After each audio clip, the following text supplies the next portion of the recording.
కారణంగా ఓ టైలర్ ఆత్మహత్య చేసుకున్నాడు సెల్ఫీ వీడియో చేసి అన్నటువంటిది సాక్షి హైలైట్ చేసింది. అతి తక్కువ ధరకు ఓ వ్యక్తి నుంచి ఇంటి స్థలం కొట్టేసేందుకు టీడీపీ నాయకుడు చేసిన పన్నాగం ఫలించకపోగా అతన్ని లొంగ తీసుకునే ప్రయత్నం బెడిసికొట్టి బాధితుడు ఆత్మహత్య ఘటన సోమవారం తిరుపతి జిల్లా తడలో చోటు చేసుకుంది. మృతుడు ఆత్మహత్యకు ముందు తీసిన సెల్ఫీ వీడియోతో పాటు స్థానికుల సమాచారం మేరకు వివరాలు ఎలా ఉన్నాయి. తడ మండలంలోని భీములవారిపాలెం గ్రామానికి చెందిన ఎస్కే మస్తాన్ తడలో ఉంటూ టైలరింగ్ పని చేసుకుంటున్నాడు.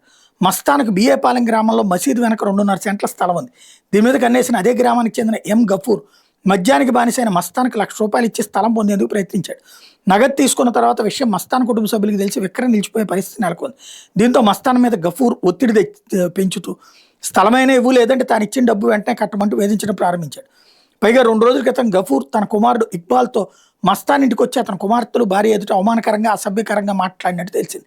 దీంతో మనస్తాపానికి గురైన మస్తాన్ తన చావుకు కారణాలు వెల్లడిస్తూ సెల్ఫీ వీడియో తీసి సోమవారం తెల్లవారుజామున ఇంటి ముందు షెడ్డులో ఉరేసుకుని ఆత్మహత్య చేసుకున్నాడు.